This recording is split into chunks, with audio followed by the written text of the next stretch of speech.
Not to state the obvious, but we are living in a very, very digital age. And while this comes with a whole host of negatives, it also comes with a bunch of benefits in terms of accessibility. Now, what I want to talk about today is something that's very important to me. It's a very big part of my life, and it's something that I would like to think I have a little bit of credibility in talking about. In short, nowadays, there are a bunch of creative streams, which mean that you don't have to be, a full-time author. You don't have to be a bookseller or a librarian in order to revolve your life around books and make income from books. Hi, if you're new here, my name is Sarah and I do work a full-time 9 to 5, but I basically have a bunch of creative endeavors on the side which help me make a little bit extra money and just kind of pursue my dream of making books my whole life. And of course, I'm going to be getting into those later on in the video. So I'm going to stop rambling and get into the 3 major things in my life, which are 3 separate streams of income all revolving around books. Number 1, the one that comes with the most options, the most variability, and that is making content, being a content creator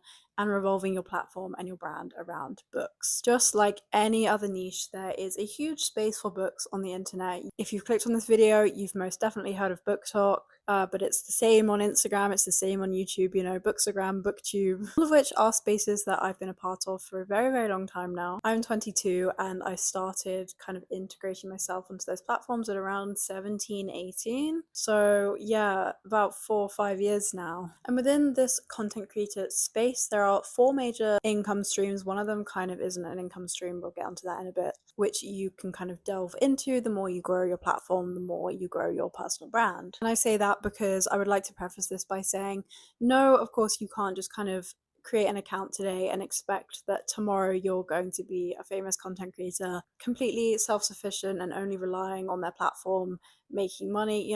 Building a platform, building a following, building a community takes a little bit of time. So kind of the only prerequisite I would say for all of these things is that yes, you do have to put the time and effort in order to get to this stage. But the first one is partnerships and collaborations with bookish brands. Either you can reach out to brands or brands will reach out to you. This could be a bookish software, it could be a small brand who do little bookish parcels, it could be a bookseller. This one is very variable, so it's kind of hard to cover all of the options here. But in short, you would be kind of creating promotional content for their brand, which either goes on their page or is shared across both your pages or is used as UGC or user generated content. And the great thing about this is obviously you pick and choose who you work with. You only work with brands that you want to work with. You only promote things that you actually agree with and actually use. But all the while, it's still bookish related, it's still bookish content, and it's still making content about those things that you love.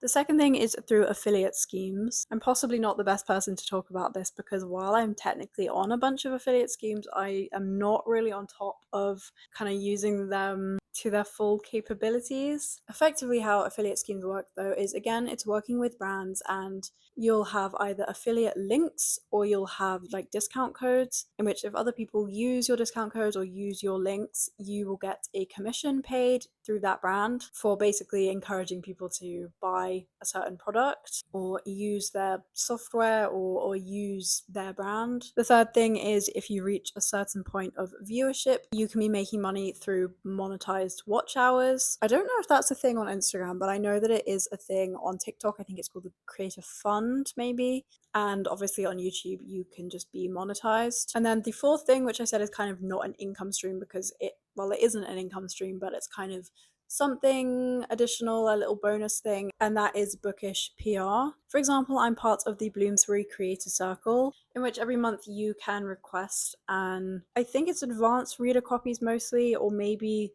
like new releases of books, but they basically send you the book for free if you are chosen within that kind of round for the month. And then you get a nice shiny new copy for free, and there's absolutely no pressure to make any content. Obviously, because you're part of a creator circle, a lot of people will be making content based around, unboxing or just opening up bookish PR, but absolutely no pressure to, so effectively you do receive a book for free. I think that's just a nice little bonus that kind of really gets you thinking, wow, like my life revolves around books now. The second of my income streams is that I am an indie author. I'm a 2 times published author of these 2 books that I'll put on the screen now. Complete little tangent. I celebrated the 4th-year anniversary of one of them yesterday, which is so crazy to me because that means that I wrote it about 5 years ago.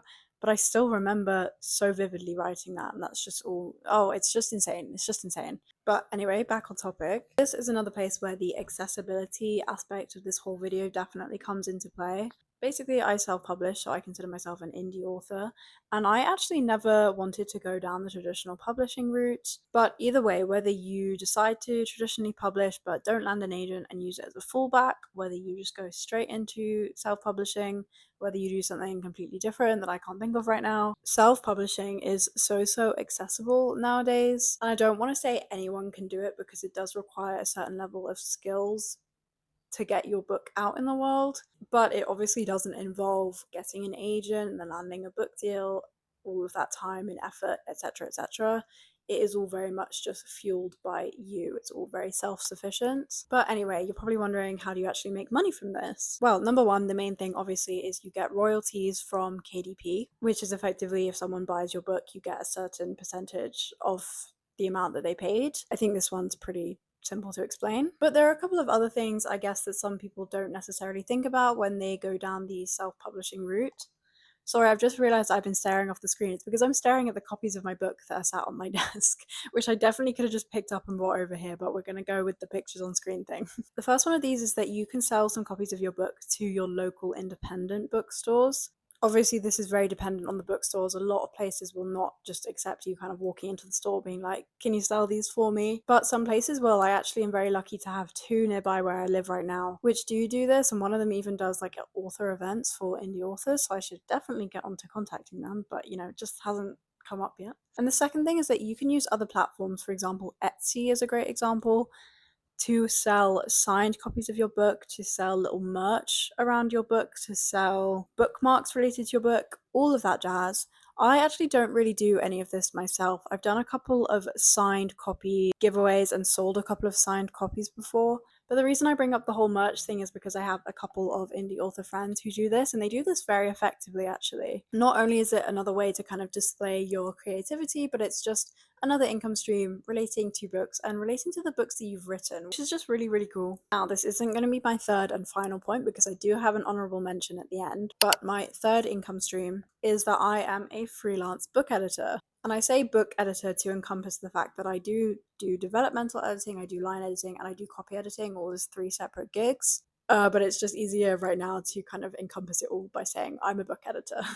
This one is pretty simple to explain. There's just kind of one point to this, and that is I work entirely through Fiverr at the moment, and I have gigs, clients order the gigs, and then I get paid for editing their manuscripts. I can't really go into much more detail than this. It's not the same as content creation where there's like loads of different variables.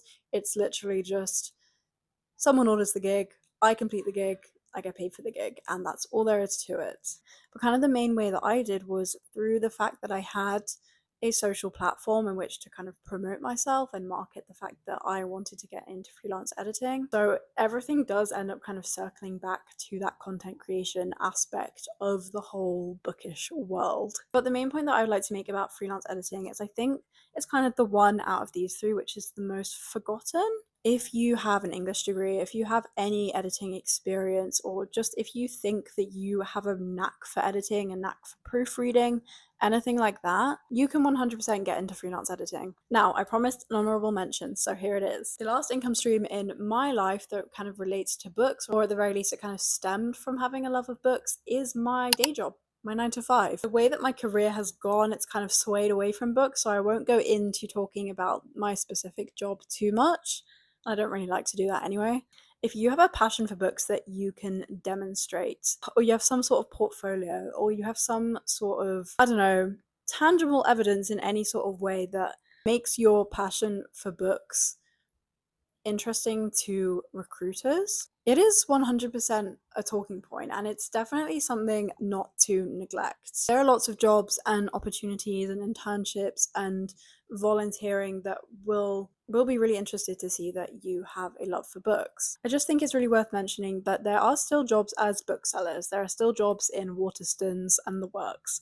There are still jobs as librarian assistants. There are still jobs in publishing houses. As much as the rest of this video was kind of about how we can leverage the digital age in order to make books our whole life, there are still some more traditional jobs that you can get from, having a passion for books. And I just thought that would be a nice note to end on, because not everything is about the digital age. Not everything has to be about being online.